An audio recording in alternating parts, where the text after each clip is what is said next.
जय हिंद साथियों, आप सभी साथियों का स्वागत है ध्येय एकेडमी देवरिया के यूट्यूब चैनल पे।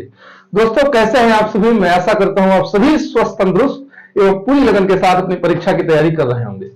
दोस्तों, आज का ये सेशन बहुत ही खास होने वाला है क्योंकि आज के इस सेशन के अंदर आरपीएफ की जो आगामी भर्ती है, जिसके पदों की संख्या 4660 है, तो उसके प्रीवियस ईयर पेपर के अंदर जो मैथ का सेक्शन है उसको हम आज कवर कराने वाले हैं कि मैथ्स के प्रीवियस ईयर के अंदर किस प्रकार के प्रश्न पूछे गए हैं। तो उन सभी प्रश्नों को मैं आपके सामने लेकर आज हाजिर हूं। तो मैं आप सभी से एक छोटा सा रिक्वेस्ट करूंगा, आप इस वीडियो को शुरू से लेकर लास्ट तक जरूर देखेंगे। खासकर वो बच्चे जो जिनका सपना आरपीएफ के अंदर कांस्टेबल बनने का है, वो तो जरूर से जरूर देखेंगे। और साथ ही साथ अगर ये वीडियो आपको पसंद आए तो आप इस चैनल को भी सब्सक्राइब करेंगे और अपने दोस्तों को भी शेयर करेंगे। तो आइए आज के इस खूबसूरत से नगमे की शुरुआत करते हैं। एक से एक बेहतरीन प्रश्न आपके स्क्रीन पर दिखाई देने वाले हैं और इन सभी सवालों का जवाब बहुत एक अच्छे अंदाज में हम कराने वाले हैं। निश्चित रूप से यह सेशन देखकर आपको मजा ही आ जाएगा। तो चलिए दोस्त, आज के सेशन की शुरुआत करते हैं, यह श्रृंखला शुरुआत करते हैं और इस श्रृंखला को हम आगे तक भी कंटिन्यू करेंगे जैसा कि हमने पहले भी वादा किया था। तो चलिए, पहला प्रश्न आपके स्क्रीन पर दिखाई दे रहा है, इसको स्टार्ट करते हैं। बहुत ही आसान और बहुत ही बेसिक प्रश्न है दोस्त। कई एक दुकानदार ने एक वस्तु 88 रुपए में खरीदी, 66 रुपए में बेच दिया, हानि का परसेंटेज बताइए। बताइए, क्या इससे भी सिंपल प्रश्न हो सकता है कि 88 में कोई सामान खरीदा गया और 66 में बेच दिया गया। इसमें आपको हानि का परसेंटेज पूछा है। खरीदा गया यानी कि सीपी 88 है और एसपी आपका 66 है यानी 66 है, और आपको लॉस परसेंटेज पूछा गया। बिल्कुल आसानी से बता सकते हैं दोस्त। अगर हम आपसे बात करें कि कितने रुपए का घाटा हुआ है, तो दोस्त आप बता सकते हैं इसको घटा करके कि सर मुझे 22 रुपए का घाटा हुआ है। क्रय मूल्य पे ही गणना की जाती है, यानी कॉस्ट प्राइस पे ही लाभ या हानि की गणना करते हैं। 88 नीचे रखेंगे और इंटू 100 कर देंगे, क्योंकि परसेंटेज के अंदर बताना है। तो 22 इंटू 1 22, 4 बार में कट जाएगा और 4 से 110 कितनी बार में कटेगा? 25 बार में। और इस हिसाब से इस प्रश्न का राइट जवाब होगा 25%। मेरे ख्याल से ये बेसिक सा प्रश्न निश्चित रूप से आपके दिमाग में छप गया होगा, समझ में आ गया होगा, कोई बहुत बड़ी बात नहीं थी। चलिए दोस्त, अगले क्वेश्चंस की तरफ चलते हैं। अच्छे अच्छे सवाल है, बहुत छोटे छोटे सवाल है। तो मैथ का ही डर है, अगर आपको ये लगता है कि नहीं सर मैथ हमको नहीं आता है और पता ना किस तरीके का प्रश्न आरपीएफ कांस्टेबल में पूछा जाएगा, तो यह वीडियो देखने के बाद से यह भ्रम आपका दूर हो जाएगा कि नहीं, मैथ बहुत बेसिक पूछी जाती है, हम आराम से कर सकते हैं, डुएबल है। चलता है दोस्त अगले क्वेश्चन की तरफ। अगला क्वेश्चन क्या कह रहा है?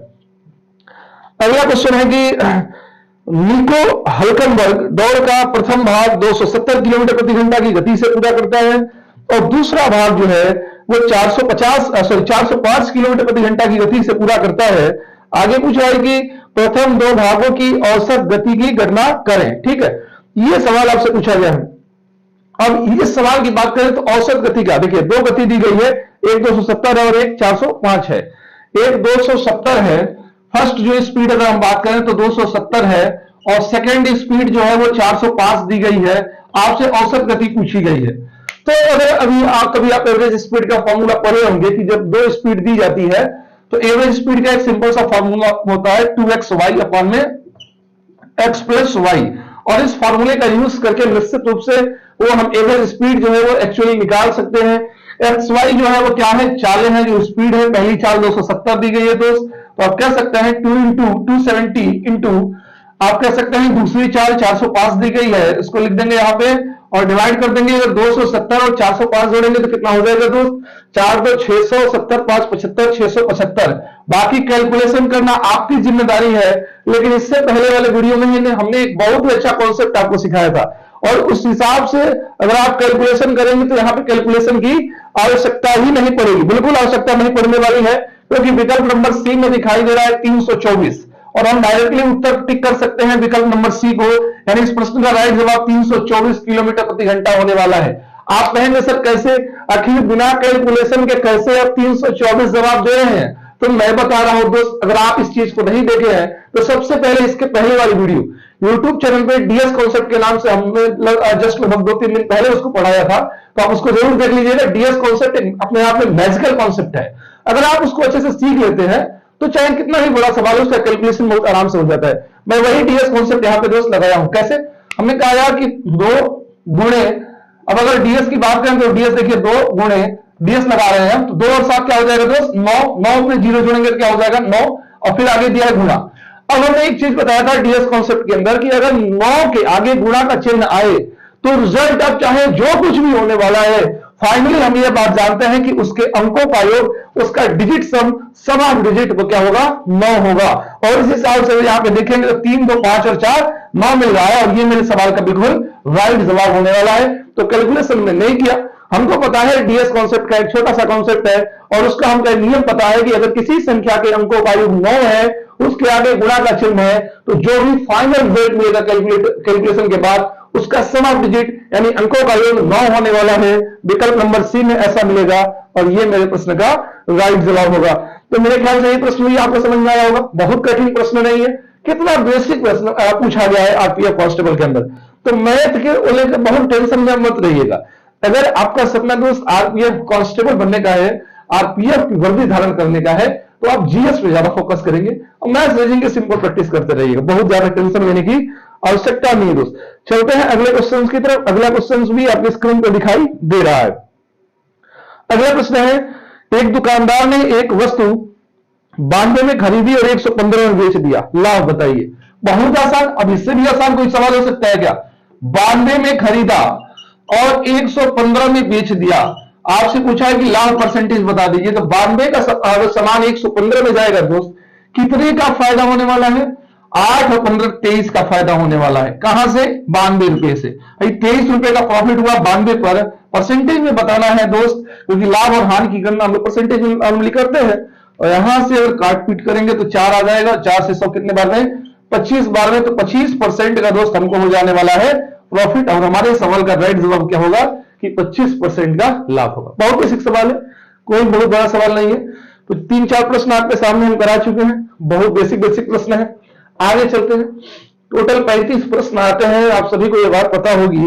आरपीएफ कांस्टेबल की बात करें या एसआई की बात करें, 35 प्रश्न मैथ के, 35 प्रश्न रीजनिंग के और 50 सवाल दोस्त जी के जीएस के होते हैं। ठीक है, तो अभी 4 सवाल आपके सामने हम करा चुके हैं। आगे देखते हैं आगे क्या है। अगला प्रश्न दोस्त ये रेशियो का है, बहुत ही आसान क्वेश्चन। एक बॉक्स में 3:2:1 के अनुपात में पेन, पेंसिल और रबड़ है। यदि पेन, पेंसिल और रबड़ का मूल्य क्रमशः 3 रुपया, 2 रुपया और 2 रुपया है, और उस पर खर्च की गई राशि 135 रुपए है, तो बॉक्स में पेनों की संख्या क्या है? ठीक है, तो पेन, पेंसिल और रबड़ की है। पेन है, पेंसिल है और रबड़ है दोस्त। पेन है और उसके साथ ही साथ इसको पूरा लिख के हम समझा दे रहे हैं, बाकी समझाने की उतनी आवश्यकता है नहीं, बेसिक प्रश्न है। पेन, पेंसिल, रबड़ है और इसका दिया है अनुपात 3:2:1। ये 3:2:1 किसको डिनोट कर रहा है? ये इनकी संख्या को बता रहा है दोस्त, कि पेन अगर 3 है तो पेंसिल 2 है, तो रबड़ कितना है? 1 है। आगे क्या कहा गया? आगे कहा गया यदि पेन, पेंसिल और रबड़ का मूल्य, अब मूल्य की बात कर रहा है यहां पे, इसके कीमत की बात की जा रही है, ये इसकी संख्या को दर्शाएगा दोस्त। ये 3:2:1 जो लिखा है। अब कीमत की बात करें अगर हम, तो पेन का 3 रुपया कीमत है, ऐसे ही अगर देखेंगे तो पेंसिल का 2 रुपया है, और ऐसे ही रबड़ की बात करें दोस्त तो ये भी 2 रुपए का है। और आपसे ये भी कहा गया कि टोटल पैसा जो हमने खर्च कर दिया वो 135 रुपए का खर्च हुआ है मेरा। आगे पूछा है बॉक्स में पेनों की संख्या कितनी है। बड़े आराम से एक चीज बता सकते हैं यार, हम पेन, पेंसिल और रबड़ खरीद कर लाए हैं, मुझे पता है कि एक पेन 3 रुपए का, एक पेंसिल 2 रुपए की और एक रबड़ 2 रुपए का है, टोटल 135 रुपए हमारे पास से खर्च हो गया है। तो हमसे पूछा है कि पेन की संख्या कितनी होगी, बहुत आसानी से बता सकते हैं। एक चीज बताइएगा, अगर एक पेन 3 रुपए का, एक पेन की कीमत कितने की है दोस्त? 3 रुपए की, और टोटल कितने पेन खरीदा हमने? 3 पेन। अगर एक पेन 3 रुपए का तो 3 पेन कितने रुपए का? 9 रुपए का। बिल्कुल बता सकते हैं, तो 9 यूनिट हो जाएगा। पेन की कीमत कितनी हो गई? 9 यूनिट हो गई। वास्तविक नहीं, क्योंकि रेशियो वाली चीजें कभी भी एक्चुअल नहीं हो सकती है, उसको हम यूनिट में काउंट करते हैं। तो 3 रुपया एक पेन की कीमत है, और 3 अगर इनकी संख्या आ गई 3 3 9। ऐसे ही अगर हम बात करें दोस्त, एक पेंसिल अगर 2 की है और इनकी संख्या अगर 2 है, तो 2 का गुणा 2 में कर देंगे तो मुझे ये पता चलेगा कि यार 4 यूनिट पैसा पेंसिल पे खर्च किया। और आगे चल के अगर आप देखेंगे तो रबड़ की कीमत जैसा कि 2 रुपया है, एक रबड़ अगर आपने खरीदा हो, अगर एक रबड़ खरीदा हो इस रेशियो के हिसाब से, तो टोटल यानी कि 2 रुपये आपने खर्च किया। ठीक है भाई, 2 रुपए कीमत है और एक रबड़ अगर आपने खरीदा रेशियो के हिसाब से, तो आपने कितना रुपया खर्च किया होगा? 2 रुपया। ठीक है, तो इस हिसाब से अगर आप देखेंगे तो 9 4 13 और 13 2 15 यूनिट पैसा आपके पास से खर्च हो चुका है, जिसकी वैल्यू दी गई है 135 रुपए। 15 यूनिट की वैल्यू 135 यानी 1 यूनिट की वैल्यू 9 हो जाएगी। आपसे क्या पूछा गया है दोस्त? 1 यूनिट की वैल्यू जैसे ही 9 हो गई। अब आगे हमसे क्या सवाल के अंदर पूछा गया है, हमसे पूछा गया बॉक्स में पेनों की संख्या कितनी है। संख्या कितनी है दोस्त, पेन की संख्या कितनी है 3, यानी 3 यूनिट की वैल्यू पूछी गई है।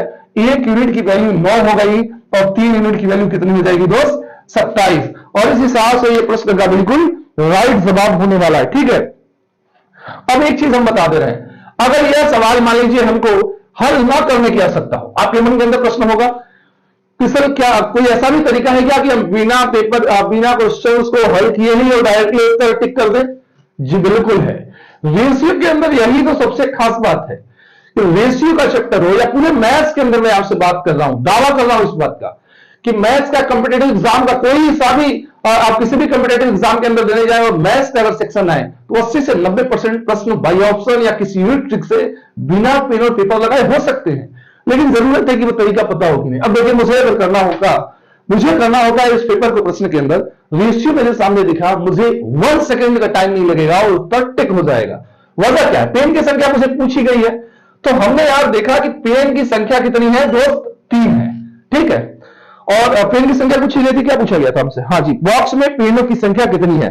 ठीक है, बॉक्स में पेनों की संख्या कितनी है और हमारे सामने विकल्प के अंदर आप देखेंगे तो ऑप्शन है 25, 27, 28 और 26। 25, 27, 28 और 26 हमारे विकल्प में ऑप्शन दिए गए। तो एक चीज मैं बता दे रहा हूं, जब भी रेशियो के सवाल आए और वहां से आपको किसी चीज के बारे में जानकारी लिया जाए, जैसे हमसे पेन की संख्या पूछी गई तो पेन की संख्या रेशियो के हिसाब से कितना दोस्त है 3 यूनिट है।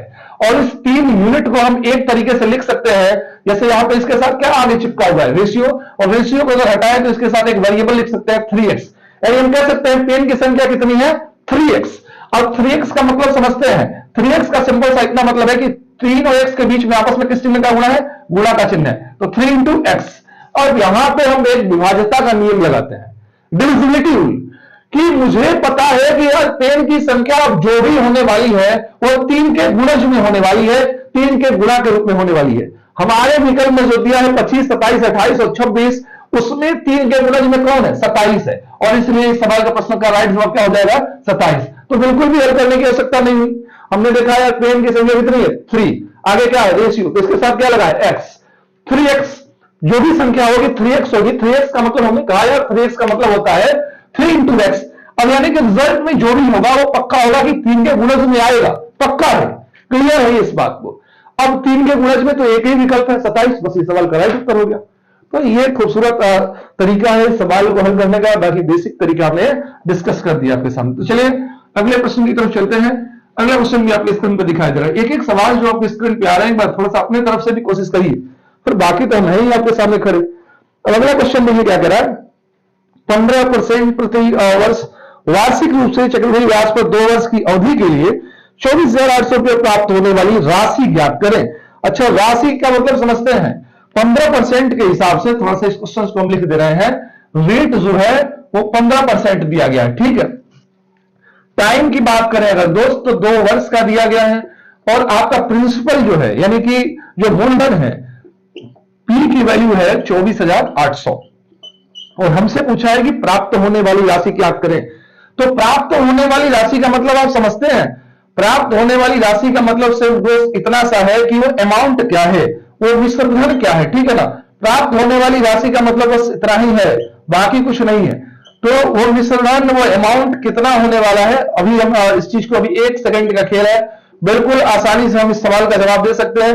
बाकी अगर आप बेसिक से कैलकुलेशन करेंगे तो टाइम निश्चित रूप से खर्च कर देंगे, और टाइम जो खर्च करेंगे वो 1 मिनट से कम नहीं होने वाला है, 1 मिनट से कम टाइम नहीं होने वाला है भाई। 15% रेट है, टाइम 2 वर्ष है, प्रिंसिपल इतना दिया है, मुझे पूछा है कि 2 वर्ष बाद धनराशि में कितनी हो जाएगी। अब बेसिक कॉन्सेप्ट लगाते हैं, लेकिन हम कैलकुलेशन नहीं करेंगे। मैं दोबारा से कह रहा हूं, मैं कैलकुलेशन करने के लिए नहीं हूं आपके सामने खड़ा। अगर कैलकुलेशन ही सिखाना होता तो आप इस चैनल पे आते ही क्यों। मैंने आपको शुरुआत में ही दावा किया बहुत पहले ही कि मैथ्स के लिए अगर आपकी कोई समस्या है और उसमें मेरी कैलकुलेशन को लेकर के, तो निश्चित रूप से वो चीजें इस चैनल के माध्यम से आपकी सॉर्ट आउट होने वाली हैं। आप निश्चित रूप से कैलकुलेशन अपना कम कर पाएंगे, ठीक है। तो चलिए बताते हैं हम आपको, अमाउंट के बारे में बात करना है। 24,800, बहुत सारे तरीके हैं, पहले फर्स्ट तरीका हम आपके सामने डिस्कस कर रहे हैं। 24,800 दोस्त जो है वो हमारा प्रिंसिपल है, यानी मूलधन है। 2 वर्ष का टाइम है, 15% रेट है। 15% का मतलब समझते हैं, परसेंटेज का मतलब होता है 200, यानी कि 100 रुपए की धनराशि पर 15 रुपया ब्याज यानी 115 हो जाएगा। और ऐसे ही अगर हम बात करें, ये फ्रैक्शन मेथड से बता रहे हैं, 100 पे फिर 15 लगेगा तो 115 हो जाएगा। ठीक है, तो बस अब हमको इसी को कैलकुलेट कर देना है और मेरे सवाल का उत्तर आ जाएगा। भाई 24,800 रुपए को 15% बढ़ा दिया तो 2 बार ब्याज हमको लेना है, 2 साल की बात है। और हमारा सवाल बस इतना ही है कि बस में कैलकुलेशन करना है। मूलधन पे जैसे ही हम ब्याज जोड़ते हैं तो मुझे क्या मिलता है, मिश्र धन, और वही चीजें तो मुझे पता करनी है, तो इसी का छोटा सा कैलकुलेशन करना है। तो चलिए दोस्त कैलकुलेशन की शुरुआत करते हैं। देखिए कितना आसान तरीके से उत्तर बता सकते हैं। सबसे पहला तरीका हम लगाएंगे यहाँ पे डिजिट सम यानी डीएस। डीएस कहता है कि जब भी कैलकुलेशन करना हो तो आप कुछ मत करिए, संख्याओं के अंकों को आपस में जोड़कर छोटा कर दीजिए। डीएस का अर्थ ही होता है कि बड़ी संख्याओं को छोटी संख्या के रूप में कन्वर्ट करना, यानी संख्याओं का एक ऐसा योग जिसमें वह इकाई अंक के रूप में संख्या मुझे प्राप्त हो जाती है। तो फाइनली अगर देखेंगे दोस्त तो 4 2 6 6 और 8 14, 4 2 6 और 6 8 14, 14 के अंकों का योग अगर हम देखें दोस्त तो 5 हो जाएगा। और यहां पे अगर 1 1 2 और 5 देखेंगे 7 हो जाएगा। और ऐसे 1 1 2 और 5 7, 5 7 35। डीएस का अगर बात करें तो 5 7 35 और 35 का गुणा मान लीजिए हमको 7 में नहीं पता है तो हम यहीं पे डीएस निकालेंगे। 5 7 35, 35 का और डीएस एंड डिजिट सम करेंगे, 3 और 5 ऐड करेंगे तो कितना हो जाएगा 8 और 8 7 56। डीएस का तरीका यूज कर रहे हैं, फिर एक बार दोबारा से अंकों को आपस में जोड़ देंगे, क्योंकि डीएस का मतलब होता है डिजिट सम यानी अंकों को आपस में जोड़ना। तो 5 6 11 और फिर जोड़ देंगे तो क्या क्या फाइनली आ जाएगा 2।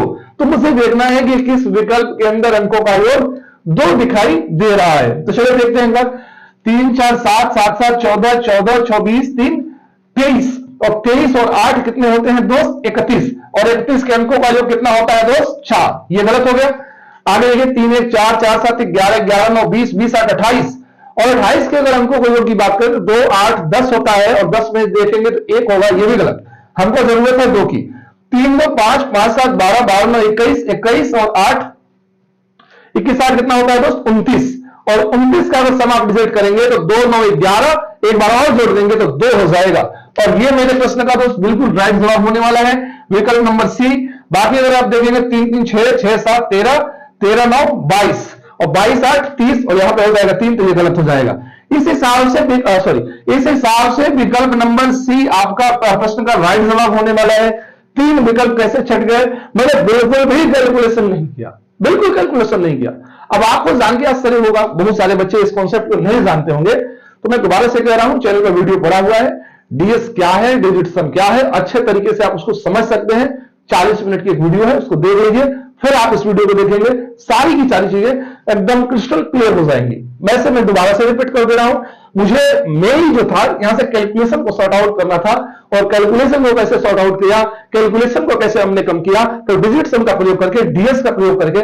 डीएस कहता है कि किसी भी संख्या के अंकों को आपस में जोड़कर उसे इकाई अंक के रूप में कन्वर्ट कर दीजिए, जिससे कैलकुलेशन 0 हो जाए। यही काम हमने किया है दोस्त, इकाई अंक के रूप में कन्वर्ट किया है सभी संख्याओं के अंकों को आपस में जोड़कर। जैसे 4 2 6 6 8 14, 14 में 0 0 जोड़ेंगे तो 14 ही होगा। तो 14 भी इकाई अंक के रूप में नहीं आया था, तो उसके अंदर कौन कौन से अंक है, एक है 1 और एक है 4, तो आपस में फिर ऐड कर दिया। 14 में 1 4 है ना, 1 और 4 जोड़ देंगे कितना हो जाएगा 5, फाइनली 5 यहां लिख दिया।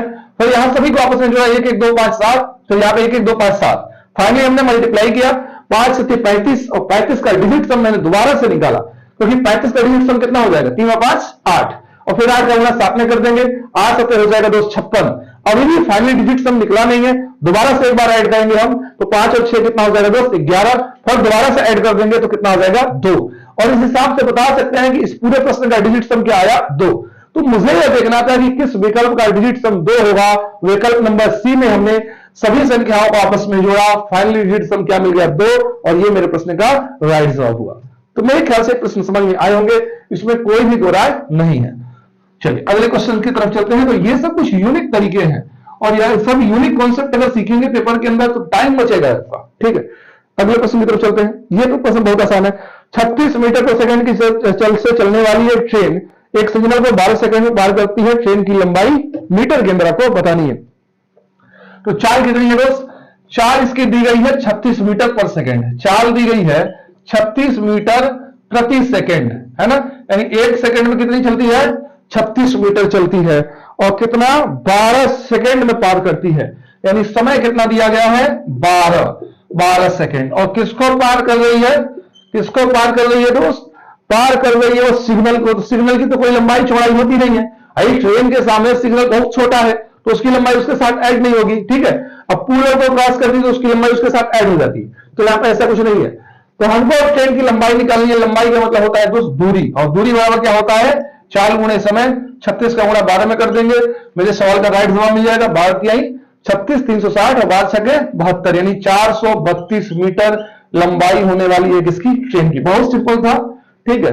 दूरी बराबर 4 गुना समय का फॉर्मूला लगाया, सवाल का जवाब आ गया। तो ऐसे ऐसे प्रश्न आपके पेपर के अंदर पूछे गए हैं। अगले क्वेश्चन की तरफ चलते हैं, अगले क्वेश्चन की तरफ चलते हैं।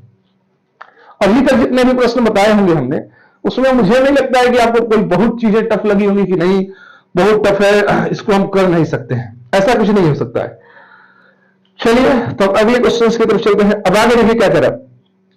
अब फिर इसमें भी अगर बहुत आसान क्वेश्चन है, धातु के टुकड़े का मूल्य 130 से बढ़कर कितना हो गया 156, तो हमसे क्या पूछा है, इसमें कितने परसेंट की वृद्धि हुई। यार इतना बेसिक प्रश्न कांस्टेबल के अंदर पूछा गया है, क्या ही इसकी औकात है। 130 से 156 पे चले गए तो कितने की वृद्धि हुई है, 26 की वृद्धि हुई है। कहां से 130 से, परसेंटेज में कैलकुलेट करना है, 100 से मल्टीप्लाई करेंगे, 26 से 5 बार में कट जाएगा, 5 से 100 दोस्त 20 बार में कट जाएगा। फाइनली बता सकते हैं दोस्त कितने परसेंट की वृद्धि हुई है, 20% की। बेसिक प्रश्न है, 2-2 सेकंड का कमाल है, कुछ है नहीं इसमें।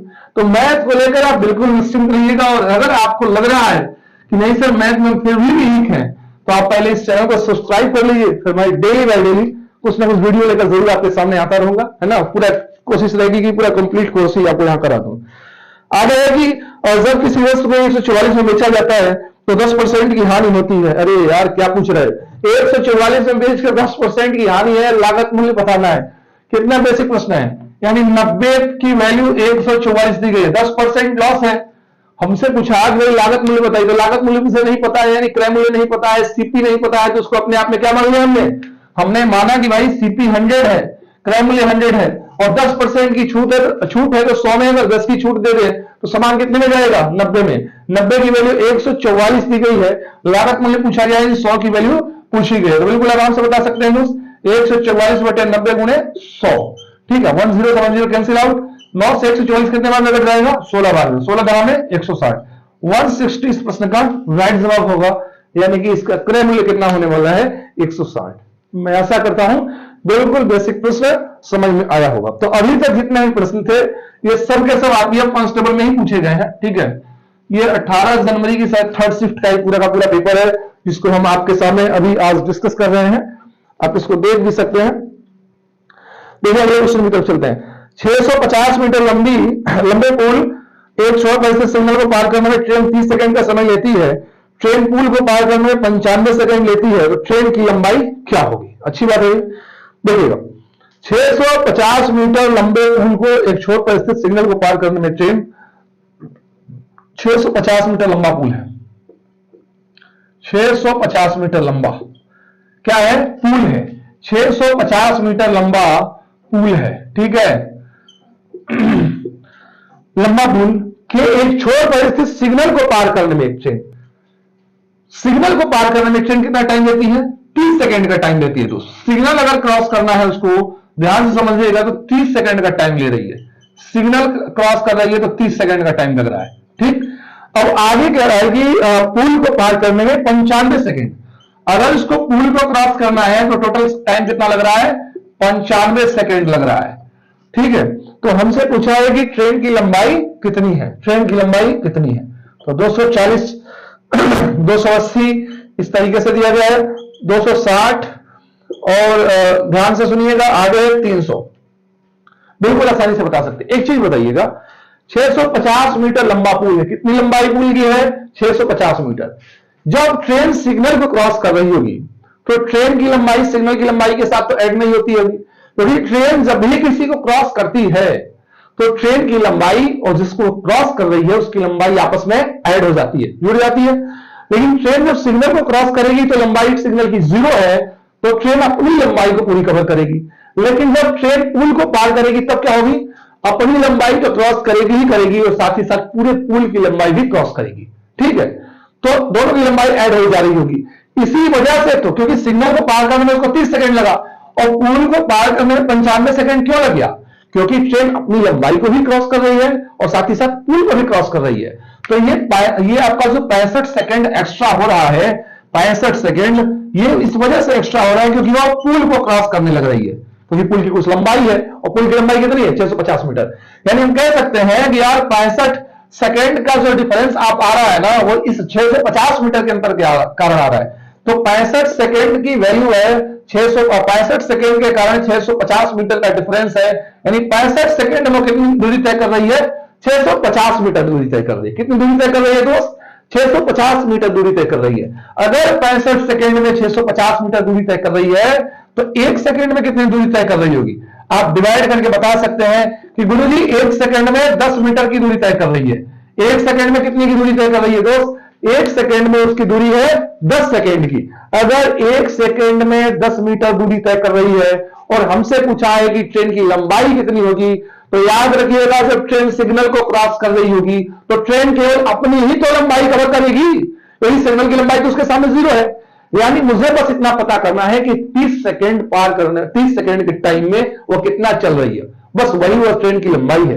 अगर 1 सेकंड में दोस्त 10 मीटर, 30 सेकंड में कितना हो जाएगा, 30 सेकंड में हो जाएगा 30 गुणे 10, 300 मीटर। और हमारे प्रश्न का राइट जवाब विकल्प नंबर डी हो जाने वाला है।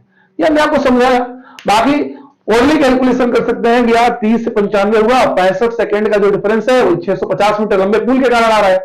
तो 65 सेकंड 650 मीटर को डिनोट कर रहा है कि 65 सेकंड का डिफरेंस 650 मीटर के कारण है। 1 सेकंड में इसका मतलब 10 मीटर चल रही है। 1 सेकंड में 10 मीटर चल रही है। अगर सिग्नल को क्रॉस कराएं तो 30 सेकंड के अंदर हम बात करें तो 30 दाम में 300 मीटर और यही वो रेलगाड़ी की लंबाई हो जाएगी। तो मैं ऐसा करता हूं ये प्रश्न बिल्कुल आसानी से समझ में आया होगा, कोई बहुत बड़ी बात नहीं है। चलिए दोस्त अगले प्रश्न की तरफ चलते हैं। दोस्त अगर ये वीडियो पसंद आए, मैं आप सभी से अनुरोध करूंगा, जितने भी हमारे प्रिय छात्र और जितने भी हमारे साथी हैं वो निश्चित रूप से पहली बार इस चैनल को जरूर सब्सक्राइब करेंगे। आप वीडियो देखते हैं और देखकर भाग जाते हैं तो ऐसे काम नहीं करने वाले, क्योंकि आप चैनल जब सब्सक्राइब करते हैं तो छोटा सा मोटिवेशन मिलता है। आप वीडियो को लाइक करते हैं, मोटिवेशन मिलता है मुझे कि आप अच्छे देख रहे हैं, मुझे पढ़ाना चाहिए, आप लोगों के लिए कुछ करना चाहिए। चलिए अगले क्वेश्चन की तरफ चलते हैं। अगला क्वेश्चन क्या करें, अब ये तो बहुत बेसिक प्रश्न है। एक निश्चित राशि को 6:5 के अनुपात में 2 भागों में बांटा गया, ठीक है। यदि प्रथम भाग 66 है तो कुल राशि ज्ञात कर। क्या या किसी मजाक की बातें कर रहे हो, 6:5 के अनुपात में बांटा गया, पहली जो हिस्सा है वो 66 को बता रहा है, कह रहा है कि कुल राशि बता दीजिए, कुल राशि क्या होगी। कितना आसान प्रश्न है। 6 की वैल्यू अगर 66 है तो 1 यूनिट की वैल्यू कितनी हो जाएगी दोस्त, 1 यूनिट की वैल्यू हो जाएगी 11। 1 यूनिट की वैल्यू 11 हो जाएगी। टोटल राशि पूछी गई है 6×5 11 यूनिट की वैल्यू, 1 यूनिट की वैल्यू 11, 11 यूनिट की वैल्यू 11 गुना 11 121 इस प्रश्न का राइट जवाब होने वाला है। मैं ऐसा करता हूं समझ में आ रहा होगा।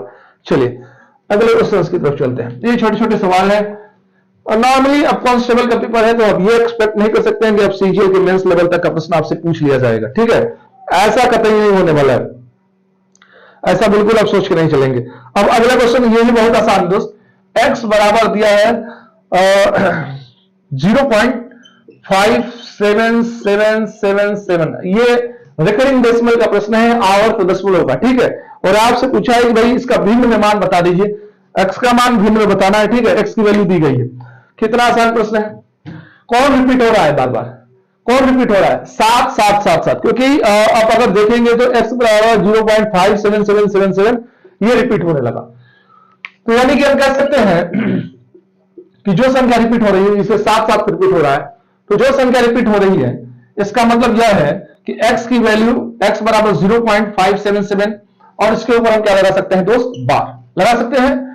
और इसका मतलब हम इसको ऐसे हल करने का तरीका आपको सिखाएंगे। 577 में से जिसके ऊपर बार नहीं है, बार का चिन्ह इसको हटा देते हैं और बाकी जिसके ऊपर बार है उतने 9 संख्या के रूप में नीचे लिख दिए जाते हैं, डबल 9 लिख देंगे और जिसपे नहीं है 0 लिख देंगे। फाइनली बता सकते हैं 572/990। अगर कटेगा पीटेगा तो ठीक है, बाकी विकल्प देखिए तय करेगा।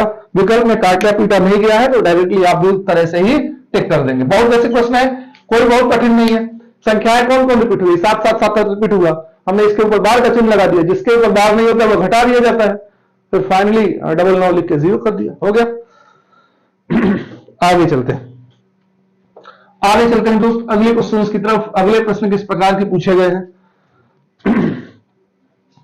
अगला प्रश्न देखिएगा, कह रहा है कि एक सिलेंडर एलपीजी सिलेंडर का मूल्य 468 से बढ़ के 585 कर दिया गया। एलपीजी सिलेंडर की कीमत जो है कितनी बढ़ गई दोस्त? 468 रुपया से बढ़ के 585 रुपए हो गई है। 468 का जो सिलेंडर था वो 585 का हो गया है, ठीक है। और 468 का सिलेंडर अगर 585 का हो गया है तो आगे क्या पूछा है?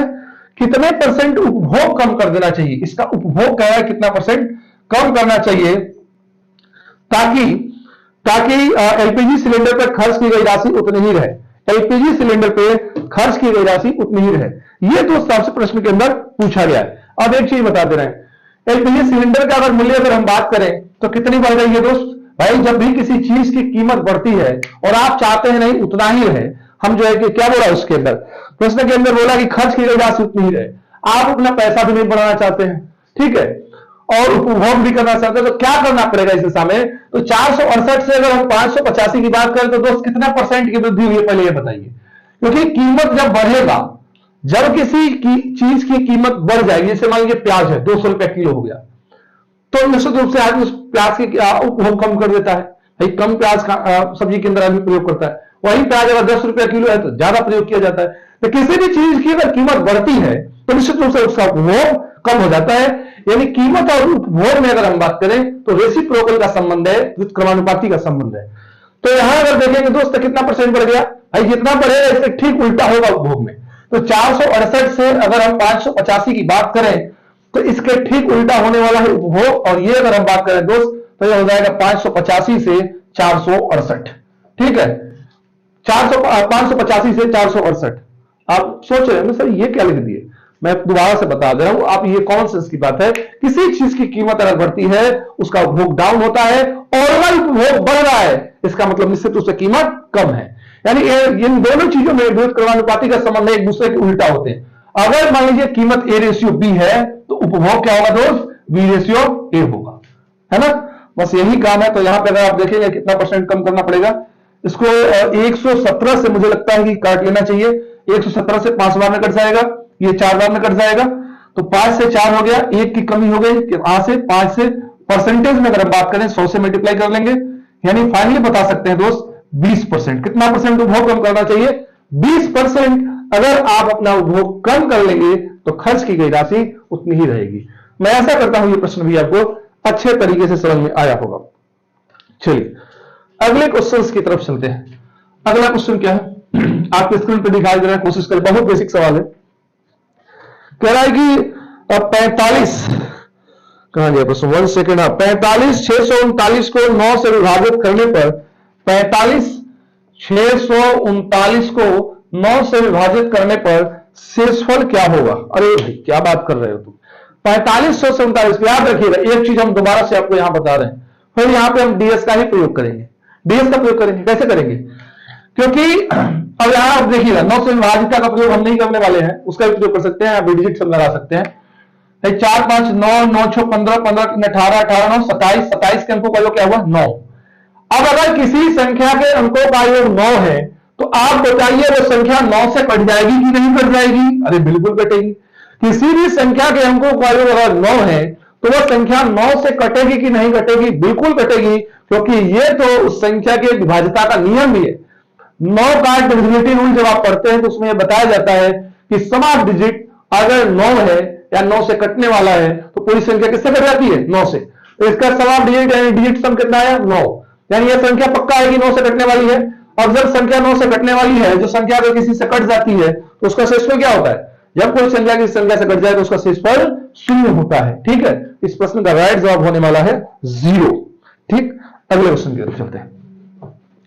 अगले क्वेश्चन की तरफ चलते हैं दोस्त। कह रहा है एक बॉक्स में 70 डिटर्जेंट साबुन है, इसमें 28 का उपयोग कर लिया गया है। बॉक्स में कितने परसेंट डिटर्जेंट साबुन शेष है? और 70 में 28 अगर आप उपभोग कर लिए हैं, कितना आसान प्रश्न यार पूछा। 70 में 28 आपने उपभोग कर लिया तो बचा कितना? 42 का कितना परसेंट शेष है? कितना शेष है? 42 तो शेष है संख्या के रूप में। परसेंटेज में बताना है तो याद रखिएगा परसेंटेज में ही काम हम लोग करते हैं, हमेशा टोटल को नीचे लिखते हैं। कितना टोटल था? 70, टोटल नीचे लिख दीजिए और परसेंटेज में है तो गुणा कर देंगे 100 से। 7 6 42, 7 10 70, 10 से 100 10 बार में कट जाएगा और इस हिसाब से आप बता सकते हैं 60% डिटर्जेंट शेष है। आसान प्रश्न है, बिल्कुल समझ में आया भाई। 70 में 28 उपभोग कर 42 बचा, करें कितना परसेंट शेष है टोटल की, हमेशा नीचे रख देते हैं, परसेंटेज कैलकुलेट कर लेंगे। अगले क्वेश्चन की तरफ चलते हैं दोस्त। ये जितने भी प्रश्न मुझे लगता है कि अभी तक जो आपको कराए हैं बिल्कुल समझ में आए होंगे, ऐसी कोई बात नहीं है कि जो आपको ना समझ में आए या समझ से बाहर हो। देखिएगा, राम और राज की आयु का अनुपात 4:5 है। राम और राज, राम और राज, राम और राज की आयु का अनुपात कितना है दोस्त? 4:5 है। आगे क्या बोला गया? उनकी आयु का योग 153 है, तो उनकी आयु में अंतर ज्ञात करें। क्या बकवास कर रहे हो? आयु का योग 153 है, तो यानी 4 और 5 कितना? 9 यूनिट की वैल्यू 153 है। 1 यूनिट की वैल्यू कितनी हो जाएगी दोस्त? 9 करम 9 बचेगा 6 7, 1 यूनिट की वैल्यू 17 हो जाएगी। आयु का अंतर पूछा गया है, आयु का अंतर कितना है दोस्त? 1 यूनिट। भाई 4 से 5 का डिफरेंस देखेंगे तो कितना है? 1, और 1 यूनिट की वैल्यू कितनी निकाली हमने? 17। 17 क्या होगा इस प्रश्न का? बिल्कुल राइट जवाब। 1 सेकंड वाले प्रश्न है, बिल्कुल 1 सेकंड वाले प्रश्न है। बहुत टफ, बिल्कुल सवाल नहीं पूछा गया है और नहीं पूछा भी जाएगा। ये भी मत सोचिएगा वैकेंसीज कम है तो बहुत टफ सवाल पूछेगा। थोड़ा बहुत परिवर्तन 2-4-10% हो सकता है, बाकी ऐसा नहीं कि सब कुछ चेंज हो जाएगा। आगे है 5 संख्याओं का औसत 116 है। किसी एक संख्या को हटाने के बाद औसत वही आता है। हटाई ये संख्या क्या है? सुनिए, कितनी संख्या है दोस्त? संख्याओं की बात करें और औसत के बारे में यहां पे सवाल है, तो संख्याएं दोस्त कितनी है? 5, और औसत कितना है? 116।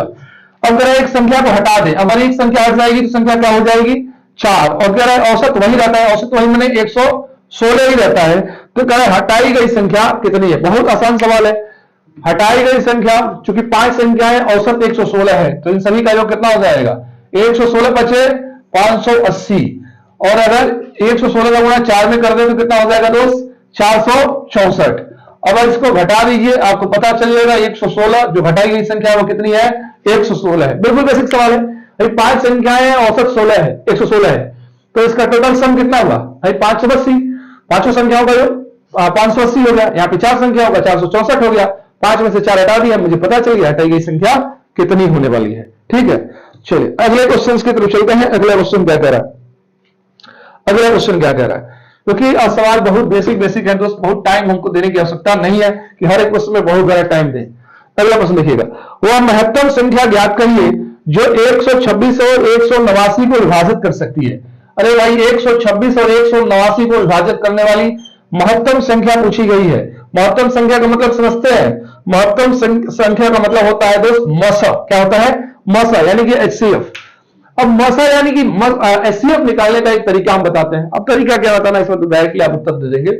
बड़ी से बड़ी संख्या बतानी है, जो 126 और 189 को विभाजित कर दे तो साफ साफ दिखाई दे रहा है 63 किसको काट देगा? 126 को भी काटेगा, 189 को भी काटेगा। यही मेरे प्रश्न का राइट जवाब होगा, यही सवाल का मसा होगा।